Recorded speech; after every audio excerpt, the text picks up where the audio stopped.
Assalamualaikum warahmatullahi wabarakatuh. Perkenalkan, nama saya Cica Sari dari 3M Manajemen dengan NPM 1170200419. Pada kesempatan ini, saya akan mempresentasikan materi yang berjudul Perencanaan Bisnis Retail. Ada ruang lingkup retail yang terdiri dari retail, bisnis retail, dan manajemen retail. Yang pertama itu ada retail. Kata retail berasal dari bahasa Prancis yang berarti memotong atau memecah sesuatu. Dan yang kedua, ada bisnis retail. Bisnis retail adalah semua kegiatan yang terkait dengan upaya untuk menambah nilai barang dan jasa yang dijual secara langsung kepada konsumen akhir. Dan yang ketiga, ada manajemen retail, merupakan upaya yang dilakukan dalam mengelola bisnis retail. Lalu ada definisi retail menurut Kotler, yaitu penjualan eceran melingkupi seluruh aktivitas yang melibatkan penjualan barang atau jasa kepada konsumen akhir untuk kemudian dipergunakan yang sifatnya pribadi dan bukan bisnis. Lalu ada contoh retail modern. Retail modern ini merupakan inovasi akibat dari era globalisasi, yaitu menggabungkan fungsi dari teknologi serta toko fisik. Yang saya ambil contohnya yaitu Alfamart ataupun Indomart. Lalu ada contoh retail tradisional. Retail tradisional merupakan pandangan yang menekankan pengelolaan retail dengan menggunakan pendekatan konvensional dan tradisional. Contohnya yaitu pasar.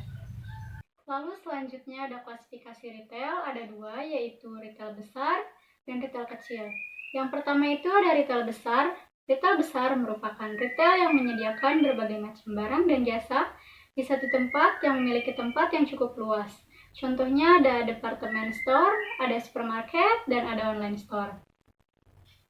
Lalu yang kedua ada retail kecil. Retail kecil ini disebut dengan retail tradisional, di mana retail ini cukup sederhana, memiliki sedikit barang yang ditawarkan, serta masih adanya kegiatan tawar-menawar.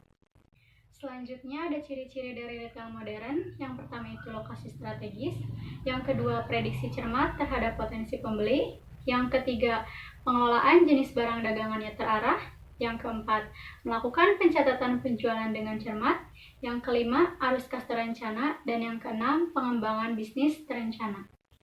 Lalu ada ciri-ciri dari retail tradisional. Yang pertama itu kurang memilih lokasi, yang kedua tidak memperhitungkan potensi pembeli, yang ketiga jenis barang dagangannya tidak terarah, dan yang keempat melakukan pencatatan penjualannya sederhana, yang kelima arus kas tidak terencana, dan yang terakhir ada pengembangan bisnis tidak terencana.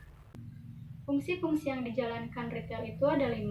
Yang pertama, menyediakan berbagai macam produk dan jasa. Yang kedua, memecah. Yang ketiga, perusahaan penyimpan persediaan. Yang keempat, penghasilan jasa. Dan yang kelima, meningkatkan nilai produk dan jasa.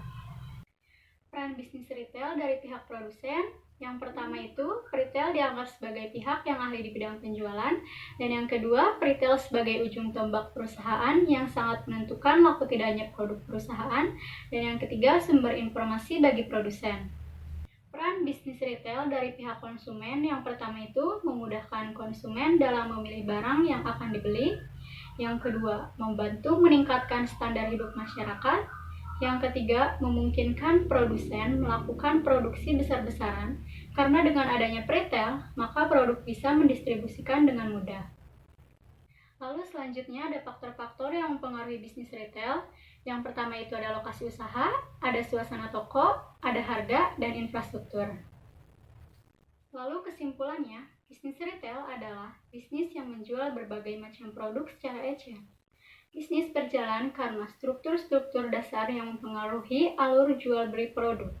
Bisnis memiliki karakteristik tersendiri, jenis tersendiri, dan fungsinya sendiri. Oleh sebab itu, perlu penguasaan, mental, serta ide untuk memulai dan mengelola bisnis retail secara tepat. Sekian yang dapat saya sampaikan, kurang lebihnya mohon maaf. Wassalamualaikum warahmatullahi wabarakatuh.